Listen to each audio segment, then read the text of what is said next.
Good morning, dear students. Today we are going to discuss important topic inverse of matrix. We also go through properties inverse of matrix. So let us start. Thanks for taking.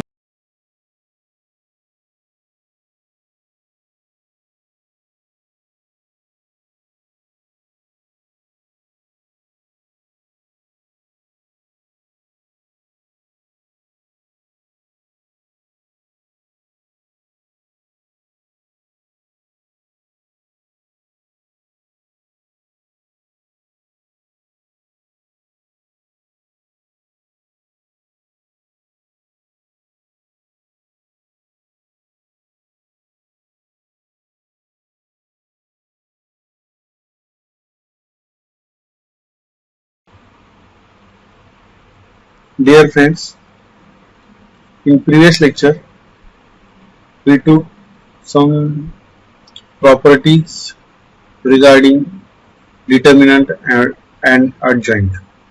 Some example also we we have we had taken. I hope you are comfortable to find adjoint of matrix and determinant of order n. We also observe formula that determinant of adjoint of A is equal to determinant of A raised to n minus 1.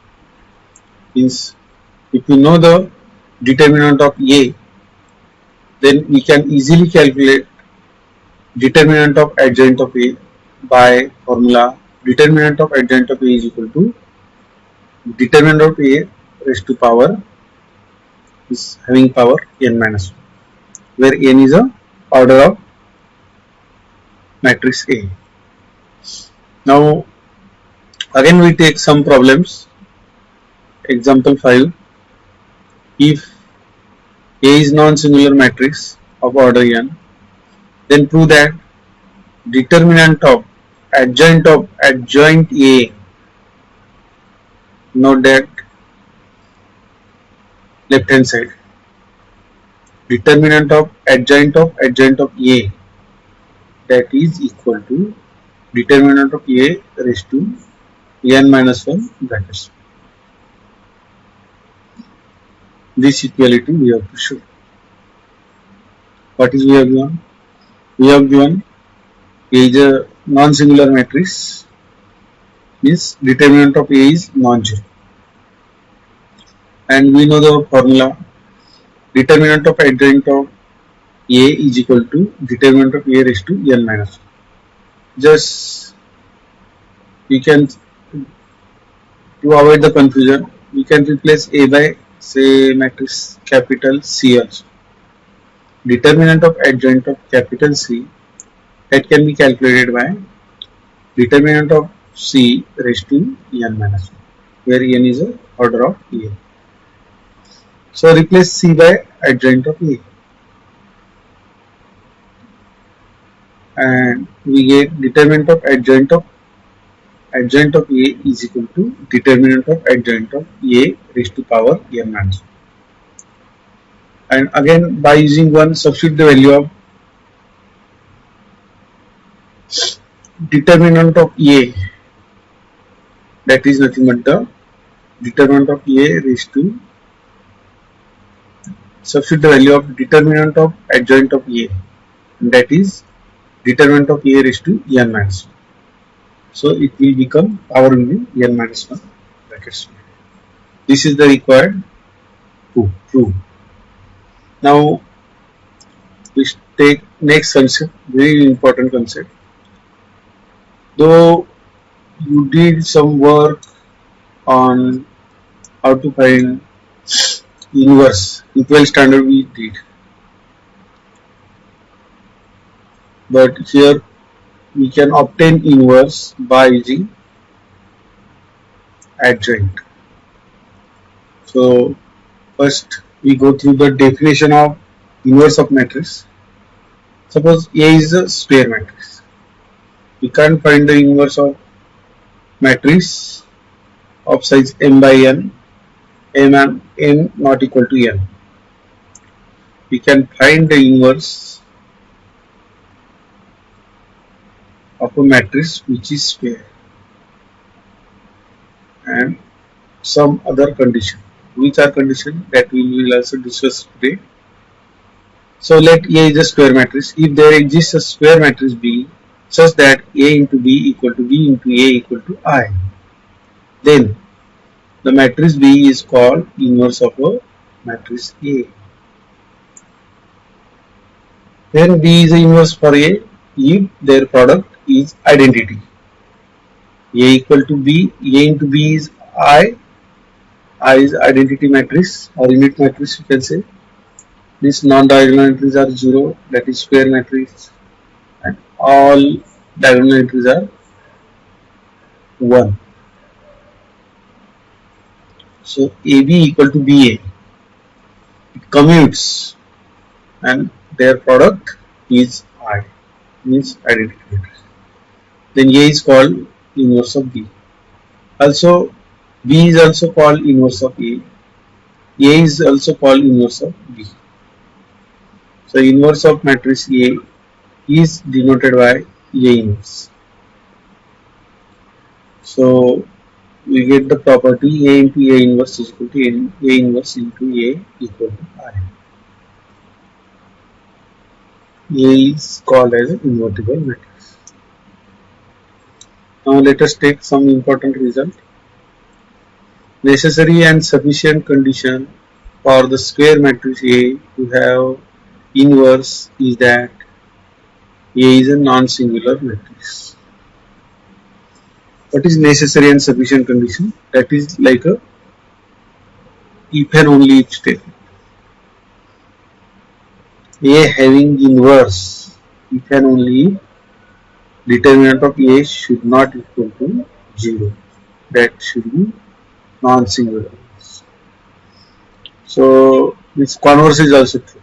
Like if A having inverse, then determinant of A must be non-zero.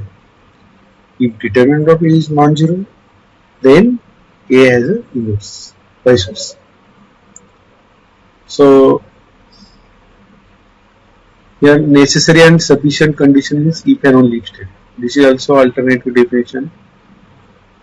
It works whenever necessary and sufficient condition is mentioned. That is works as a definition or if and only.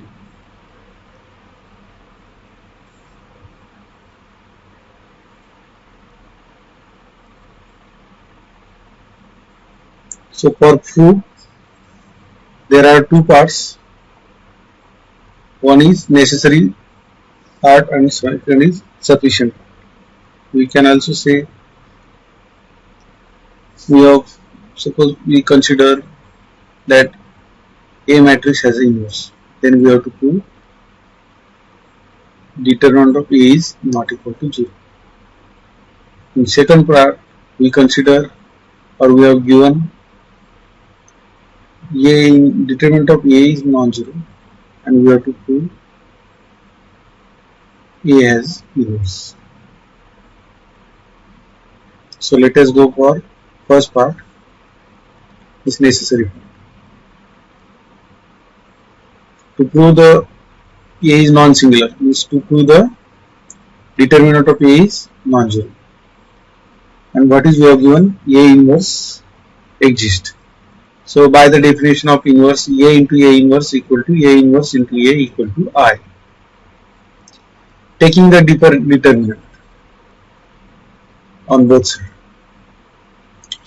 and we get the determinant of A into A inverse equal to determinant of I.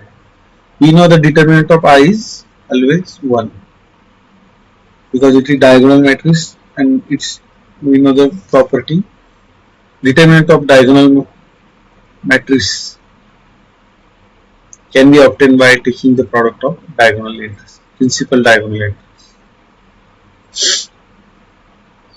And on left hand side, use the distributive property. Is determinant of C into D can be written as determinant of C into determinant of D. That means it possesses distributive property. So if you observe the step, determinant of A into determinant of A inverse equal to 1.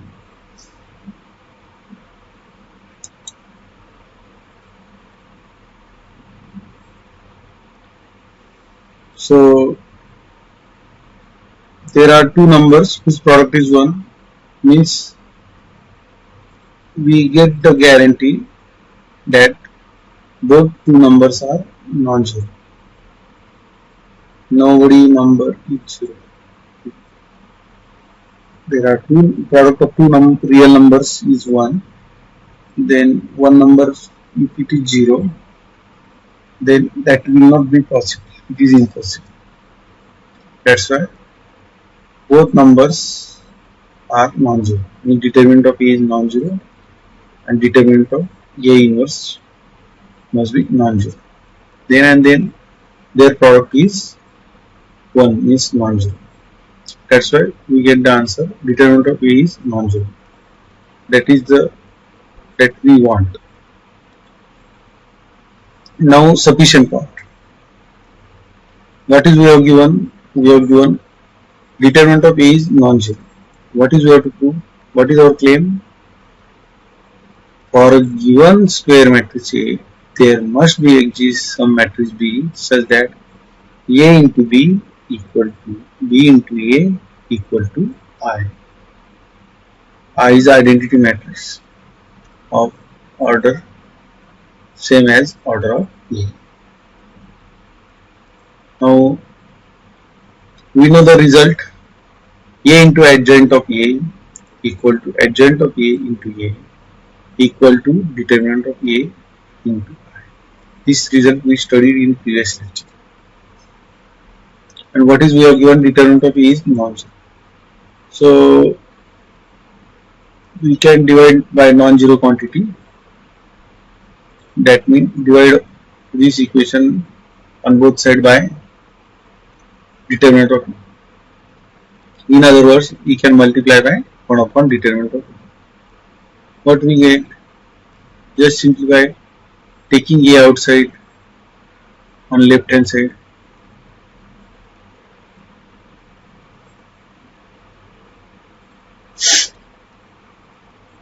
And here this part 1 upon determinant of A into adjoint of A, that we denoted by say B. So we get A into B equal to B into A equal to I, because on third, if we divide by determinant of A, we get, it will cancel, we get only I. That's why on rightmost side there is I, is identity label, where B is like this, and this B is work as a our inverse, because by the definition of inverse we got such a matrix. This is matrix. Adjoint A is matrix, adjoint of A is matrix, and if we divide by some scalar, non-zero scalar, that is again matrix. That's why here A inverse is nothing but the B. B work as a inverse, and this is important result. We should remember. We should note this one. So in this way, we completed. Now next theorem is uniqueness of inverse of a matrix. Every invertible matrix has how many inverse? Question may be asked in exam in multiple choice. So there is answer is one and only one inverse exists for every invertible square matrix. How we can prove? So we have to consider, say, A is a square matrix of order n, and we prove with the help of contradiction. What is contradiction? Suppose A has two inverse, not unique inverse. There are two inverse exist, say B and C. So by the definition of A inverse, we get B work as a, for B we can, since B is inverse, we can write A into B equal to B into A equal to I. Also C is inverse for A, we can write as a, by the definition, A into C equal to C into A equal to I. What is our target? We have to show every square invertible square matrix has unique inverse. Means we choose, we have taken A as a non-singular, or sorry, we can say here invertible square matrix, and we already taken two inverses. So our job is, we have to show both are equal, means B equal to C. How we can show? So we start from LHS. B equal to, B can be written as B into I, means B is a matrix of order n. So B is equal to B into I. I is a matrix of order n. In simple language, we can say phi can be written as phi into 1 in real line. So in matrix, B can be written as B into I, where I is identity matrix. So we substitute the value of I from above equalities. I is nothing but AC. What is BA? Value of BA by associative property. BA is I. Substitute, and we get, what is IC? IC is C only.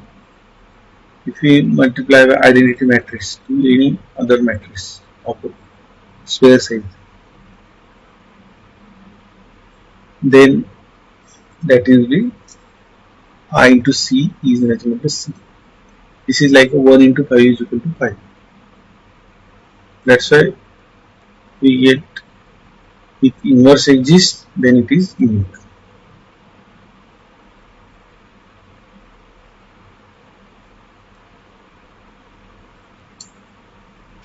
Now, question may be asked in exam. We have given some square matrix A, either 2 by 2 or 3 by 3, not 4 by 4 or 5 by, because we have to focus on, or examiners can be focused, or they want to check whether these students are develop the ability to find the inverse of it. So that's why they have given matrix of order 2 or 3. Here matrix of order 3. So how we can find by formula? A inverse is equal to 1 upon determinant of A into adjoint of A. So first find the determinant of A. You are comfortable to find. Here we are not wasting our time, because you did lot of work in 11th and 12th standard about this. Then also here 0 into determinant of this submatrix minus 1 into determinant of this submatrix having entry 1 3 3 1 plus 2 into determinant of submatrix means 1 2 3, this matrix. Here plus minus you should not forget, and after calculating we get the minus 2, that is minus 2. So we, by using previous theorem, we come to the conclusion, since determinant is non-zero, then A inverse exists. How to find the adjoint of A? We already did lot of work in previous lecture, find the adjoint of A. So first we find the cofactor matrix. This is by obtaining this way. I know you are mastering this because you did lot of work in 12th standard on this. And just take the transpose, we get the adjoint of A. So by the formula, A inverse is equal to 1 upon determinant of A into adjoint of A. Just substitute the values of determinant of A and adjoint of A, we get the required answer. Now let us go for another problem. If A is equal to this, find the A inverse by adjoint method. Again, first find the determinant of A, then find the adjoint. To find the adjoint, we have to use the cofactor matrix. And by using this result or this formula, just replace the value of adjoint of A and determinant of A, we get the A inverse. Here also this is third example. It is not necessary always entries in the matrix should be real. It may be variable. Here in this problem, variable in terms of theta. We have one. So first step is we have to find a determinant of A, and by using simple formula like cos square theta is plus sin square theta, that is always 1. We get value of determinant of A is 1, which is non-zero.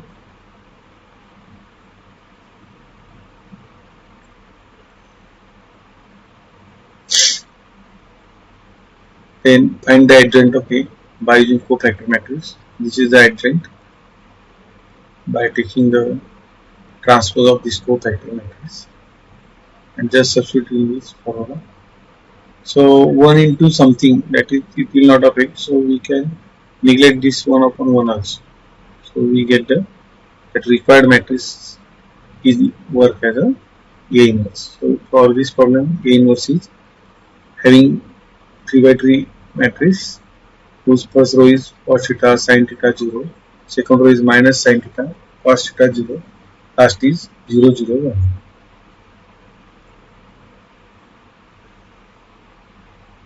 Another theorem is if A and B are non-singular matrices of same order, then prove that AB is non-singular. That means AB inverse exists. What is we have given? Determinant of A is non-zero, determinant of B is non-zero, both having same order. Then we get the guarantee A into B exists, and that is not. How we can prove? So we have given this, and we know the property determinant of AB equal to determinant of A into determinant of B. So both assume that or observe that if there is a product of two real numbers and if both real numbers are non-zero, then their product must be non-zero. That's why determinant of A into determinant of B non-zero, means determinant of AB is non-zero. So by the theorem, AB has inverse, means AB bracket inverse exists.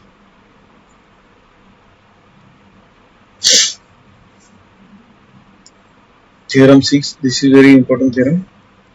If A and B are non-singular matrices of same order, then prove that AB bracket inverse is equal to B inverse into A inverse. To prove this equality,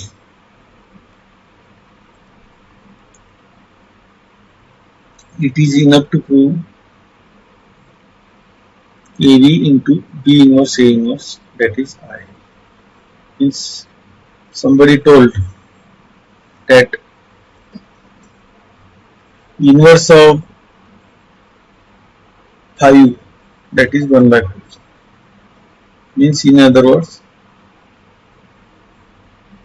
product of 5 into 1 upon 5, that is always 1. So instead of 1, here identity is there. Instead of 5, here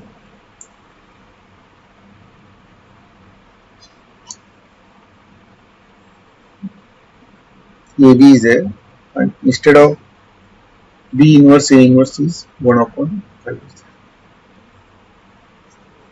So consider, that's why first step is consider AB into B inverse A inverse. Simplify by using associative law, and we know B into B inverse is always I. That is like a 5 into 1 upon 5 is always 1. 3 into 1 upon 3 is 1. 1 upon 3, 13 into 13 is always 1. Like that. Here 1 is nothing but the I. Again, I into A inverse is I. Sorry, A inverse. And A into A inverse is I. Similarly, we can prove like this. So, in short, inverse of AB, that is B inverse C. We can do the generalization of this.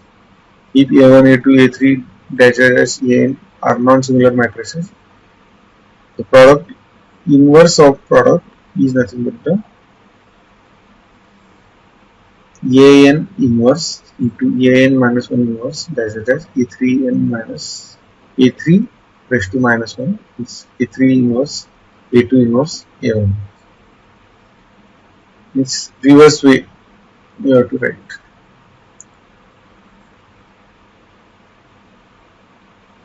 We can verify this equality or this theorem by taking two matrices A and B. In exam question may be asked, verify AB bracket inverse is equal to B inverse A. We have given two matrices.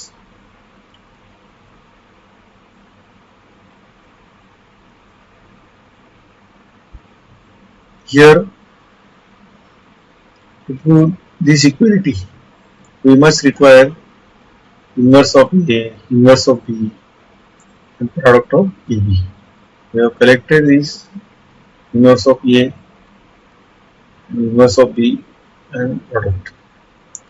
So product of 2 by 2 matrix is possible, and that is again matrix of order 2. And to calculate the inverse of AB, if we focus on left hand side, we have to find inverse of AB by using adjoint method, that is inverse of AB equal to 1 upon 14 into minus 1, 3, minus 3, minus 2. Here 14 is determinant of AB.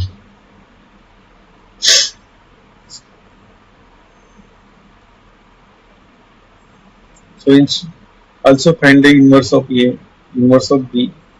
So here inverse of A by using adjoint method we got 1 upon 7 into this 2 by 2. Similarly, B inverse is 1 upon 2 into this 2 by 2. What is 2? That is the determinant of B. What is 7? That is the determinant of B. So focus on B inverse into A inverse. Simplify this. We already did lot of work on matrix multiplication, that so that we can get the 4. So from 1 and 4, this is our 1, both are equal.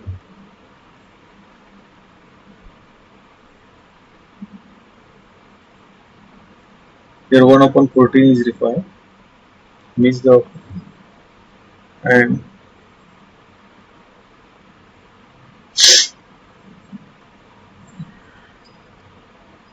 we get the required equality.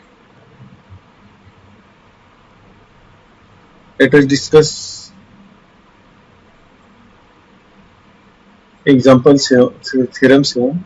Inverse of A matrix is matrix itself. Is A inverse raised to minus 1 is inverse of inverse, that is original matrix.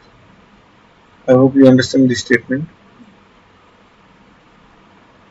So we will take next time. Thanks for listening patiently. I hope you understand today's lecture. Feel free to ask, feel free to email me. My email ID is rupeshmore82@gmail.com. Thank you. My mobile number is 9822 901 902. Thank you.